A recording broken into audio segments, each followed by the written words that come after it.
O assunto da aula de hoje aqui são circuitos combinatórios. São as primeiras transformações de informação que nós vamos fazer, e vamos fazer utilizando circuitos sem memória, que são exatamente esses circuitos combinatórios. Bom, computadores trabalham com bits, e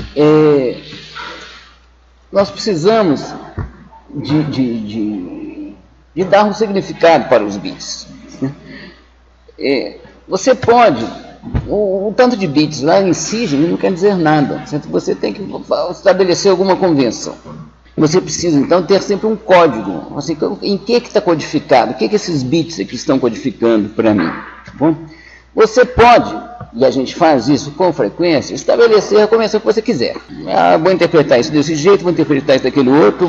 Você faz assim, desde que você esteja trabalhando sozinho ou com pouca gente. Sendo que se você for mandar um e-mail para alguém, como é que ele vai ser percebido do lado de lá?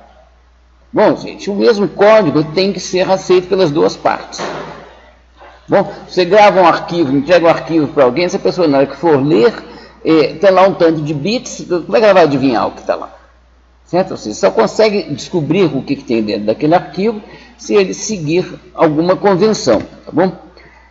E, por isso mesmo, você adotar um código de aceitação mais ampla é imperativo, muitas vezes. Você não tem como você fugir disso, certo? Porque você consegue se comunicar, você consegue ter interoperabilidade e você consegue ter circuitos que fazem algumas operações, certo? Como nós veremos hoje aqui. Nós vamos ver hoje aqui o circuito que faz somas. Ele faz somas se a codificação atender a um certo requisito. Então, tem algumas coisas que vocês têm que conhecer por aí. Eu vou aproveitando e ensinando um pouco da história da computação.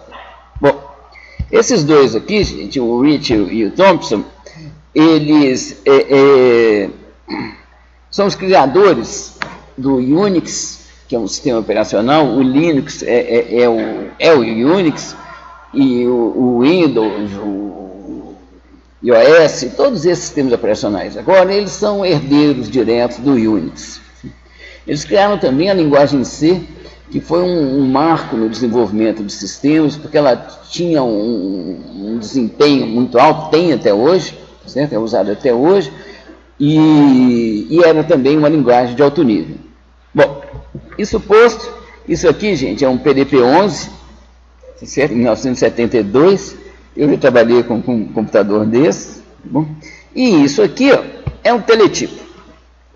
Esse teletipo aqui, está vendo uma máquina de escrever, que você entra com as coisas aqui, isso que você entra, sai no papel e vai para o computador também, e na hora que o computador quer te dizer alguma coisa, é o terminal. E qual que era a comunicação entre o teletipo e isso daqui? E na hora que você trocava o fabricante de teletipo, como é que ficava a codificação? Porque vocês reparem, a intenção aqui é comunicar com humanos. Nós, humanos, estamos acostumados com o alfabeto, com os algarismos, com mais, menos, parênteses, alguns poucos símbolos que a gente utiliza, esses que estão aqui no teclado. E, portanto, essa necessidade de comunicação já criou a necessidade de uma convenção, você poder trocar de fabricante de teletipo e manter o mesmo código. Certo? Então, você queria ter uma coisa guardada em bits, que é a única coisa que o computador consegue guardar, e quer transmitir informação para que o teletipo imprima lá e o operador consiga ler. Então, em 63, foi criado esse código ASCII, tá certo?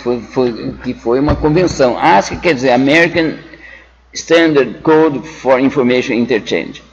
Né? E é um código de 7 bits. Né? Então, ele tem o que, gente? Tem um código para o espaço em branco, tá certo? Abre parênteses, fecha parênteses, mais, menos, para os algarismos, para as letras maiúsculas, para as letras minúsculas, e alguns códigos específicos para comandar o teletipo. Tá bom, gente? Fim de transmissão, troca de linha, muda de página, são os caracteres que a gente chama de controle, não são caracteres não imprimíveis. O que dá 2 elevado a 7, 128 combinações possíveis. Né? Isso aqui era o suficiente para os símbolos, assim, mas não cabiam os caracteres acentuados, cedilhas e outros caracteres que as línguas europeias precisam. Bom, então foi criado logo em seguida, o ASCII estendido com 8 bits, que aumentou para 256 combinações e permitiu isso daí. Hoje em dia, o mundo globalizado, sempre existe um código que é adotado aí na internet, que é o Unicode. O Unicode, com ele você consegue codificar ideogramas em chinês, japonês, consegue escrever em cirílico, em coreano, árabe, o que vocês quiserem. Tá bom? Ele é um código extensível, que ele foi feito muito para aproveitar o que já tinha pronto. Certo? Então, ele tem uma parte dele que é de 8 bits. Quando é de 8 bits, o primeiro bit é sempre 0. E os 7 restantes são compatíveis com o ASCII antigo, para não se perder o que já estava codificado em ASCII. Bom, mas se ele tiver o código é de 8 bits. E aí que tem os caracteres estendidos, etc. etc. Desses dois, aí, se tiver o código é de 16 bits. Tá? Ou seja, são 2 bytes. Um dos bits desses 2 bytes, se ele for 1, significa que o código é de 4 bytes. 104 vezes 8, são 32 bits. Bom, 32 bits é o suficiente para codificar todos os caracteres de todas as línguas conhecidas, certo? Vivas e mortas. Então, enfim, esse aí é o Unicode. O ASCII, de certa maneira, ele sobrevive muito por aí. Certo? Por que vocês acham que não tem cedilhas nem acentos nos nomes de URL da web aí? Você escreve educacal em vez de escrever educação. É porque no meio do caminho para andar aí na internet pode ter ainda uns dispositivos aí que só trabalham com o ASCII antigo, certo? Então se você utilizasse esses caracteres ele não ia ser compreendido, você ia dar algum erro. Você pode pegar o ASCII, certo? Que aqui tem em ASCII estendido, e representar números com eles. Por exemplo, 123, certo? Aqui é a codificação em ASCII estendido do algarismo 1, aqui do algarismo 2, aqui do algarismo 3. Tá bom? Então, 8 mais 8 mais 8, 24 bits. Tá bom. Isso é muito bom para a gente ler e para a gente digitar. Bom, mas para fazer contas com circuitos, fazer circuitos que fazem contas com essa representação aqui, é muito ruim. Outras codificações são mais práticas. Tá bom? A mais direta delas é a que a gente chama de binário sem sinal. Certo? Que é o nosso sistema posicional, é o mesmo que a gente usa para os nossos números decimais, só que a base é 2. Bom, então 123 é representado em binário assim, isso aqui quer dizer o quê? 1 vezes 2 a 0, mais 1 vezes 2 a 1, mais 0 vezes 2 a 2, etc, etc, mais 1 vezes 2 a 6. Bom, é igualzinho a nossa representação decimal. Certo? 123 é o que, gente? É 3 vezes 10 a 0, mais 2 vezes 10 a 1, mais 1 vezes 10 a 2. Tá? Mesma coisa. Aqui é 1 vezes 10 a 0, mais 1 vezes 10 a... 1 vezes 2 a 0, mais 1 vezes 2 a 1, mais 0 vezes 2 a 2, e por aí vai. Aqui nesse curso nós vamos precisar várias vezes de pegar um número em decimal e converter para binário. Um dos métodos é esse aqui. Bom, você começa construindo uma tabela com potências de 2. Bom, o número que você quer converter tem que ser menor ou igual à maior potência de 2 da sua tabela. Então, digamos que você quer converter 123 para binário. O que você faz? Você procura aqui a maior potência de 2 que não exceda 123. Bom, que no caso aqui é 64.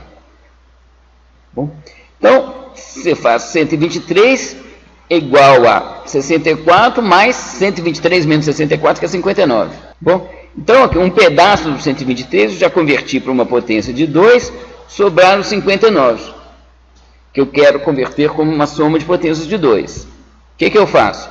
Procuro aqui a maior potência de 2 que não exceda, no caso é 32. Bom, então eu substituo o 59 por 32 mais 59 menos 32, que é 27. Bom, 27 eu substituo por 16 mais 11. O 11 eu substituo por 8 mais 3. 3 eu substituo por 2 mais 1. O 1 eu substituo por 1 e acabou. Bom, então aqui ó, você tem a soma disso daqui da 123, pela própria construção que a gente fez aqui. Certo? E isso aqui é uma soma de potências de 2 que dá quase diretamente a nossa representação em binário. Aqui só para dizer que é um exemplo aqui, essa codificação é RGB para cores, certo? Ela usa 3 bytes para representar isso, cada um representando a intensidade de vermelho, verde ou azul. E para representar números negativos, Bom, nós representamos números negativos pondo um risquinho antes, tá? Menos, em binário, sendo nos computadores. Os computadores só tem bits. Bom, então nós temos que usar bits para representar números negativos. Uma ideia bem direta é pegar o bit mais significativo, o bit mais à esquerda, por exemplo, e falar, esse aqui é um bit de sinal. Se ele for 0, esse aqui é o sinal, o restante é o valor absoluto. Se ele for 0, o número é positivo, se ele for igual a 1, o número é negativo. Então, ao invés de, se você tem 8 bits, bom, você tem 256 combinações, 2 elevado a 8. Então, como binário sem sinal, você representa os inteiros entre 0 e 255. Se você utiliza 1 para representar um sinal, você passa a conseguir representar os inteiros entre menos 127 e mais 127. Tá bom? Porque o valor absoluto ficou restrito a 127 por causa dos 7 bits. 1 são mais 8, são 7 bits. Outra forma é o seguinte. Aqui é um código de 3 bits. A interpretação disso daqui como binário sem sinal é essa que está aqui. Tá bom? Vai de 0 até 7. Como a gente dá a interpretação que a gente quiser, a gente fala assim, olha, na verdade, o que está representado por essa configuração de bits é o valor dele interpretado como binário sem sinal menos 3. Tá bom? Então, esse aqui seria 0, fica menos 3. Esse daqui seria 4, fica 1. Esse daqui seria 2, fica menos 1. Esse daqui seria 7, fica 7 menos 3, 4. Ok? Ou seja, com 3 bits, a gente representaria os inteiros de 0 a 7, se fosse interpretado como binário sem sinal. Com deslocamento, a gente representa os inteiros de menos 3 até 4. A maioria dos computadores usa uma notação chamada complemento de 2. Bom, ela é um pouco mais complicada. Bom, aqui, supondo que os bits são esses aqui, B2, B1 e B0, você deve ler esses bits dessa forma aqui, menos 4 B2, mais 2 B1, mais B0. Quando B2 é 0, gente, aqui é a mesma coisa que um binário com 2 bits, tá bom? Então, é assim mesmo, aqui, ó, tá vendo? Quando o B2 é 0, aqui vale 0, tá certo? Então, aqui, ó, 0, 0 dá 0, 0, 1 dá 1, 1, 0 dá 2, 1, 1 dá 3. Agora, quando ele é 1, você multiplica por menos 4 aqui, tá bom? Então, vai dar 0 menos 4 dá menos 4, esse aqui dá menos 3, esse aqui dá menos 2, esse aqui dá menos 1. E é essa a convenção adotada por todos os computadores do mundo, gente, tem uma motivação econômica muito forte. Você usa o mesmo circuito para fazer somas e subtrações, quase que o mesmo circuito.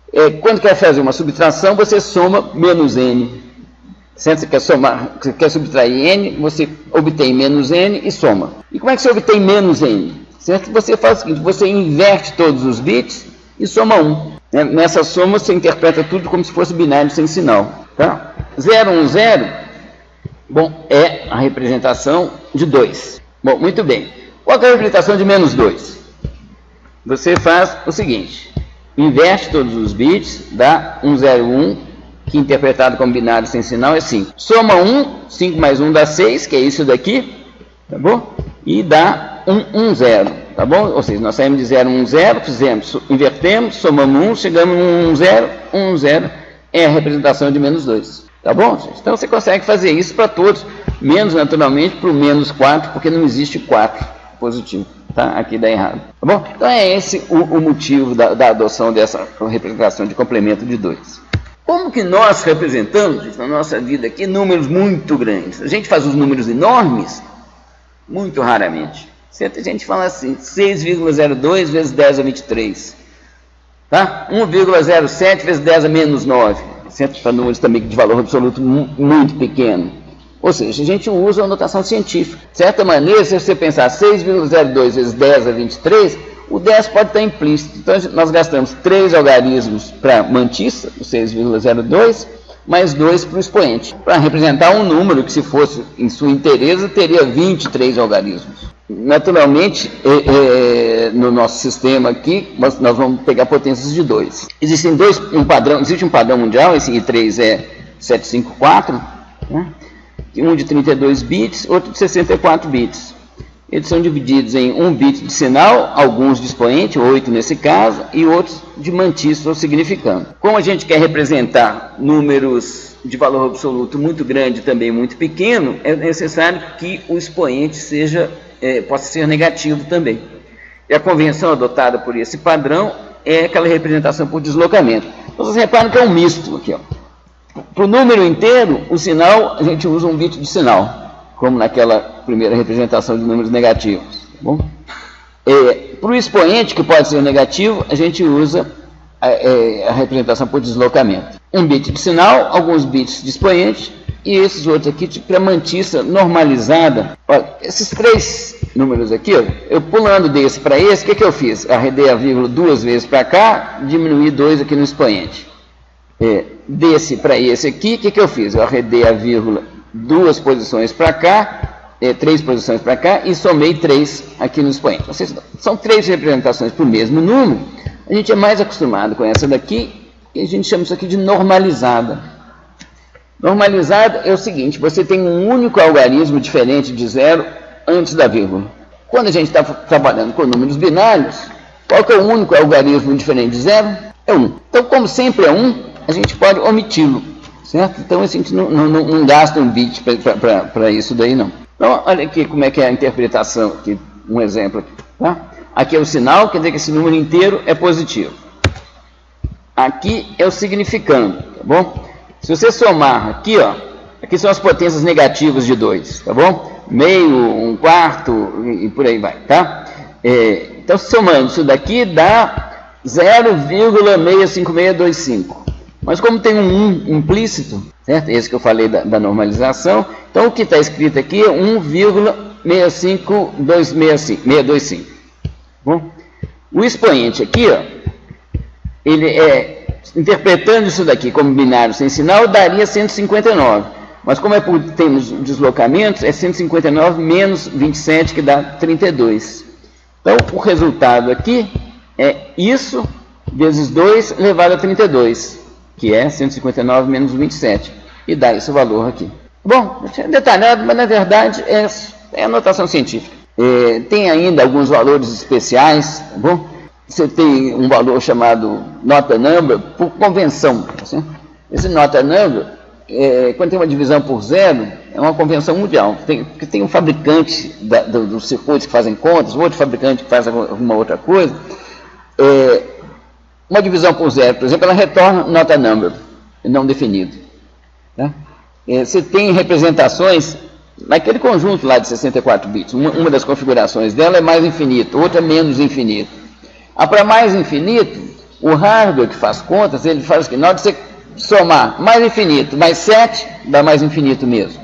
Bom, comparar mais infinito com qualquer outro número, mais infinito dá maior.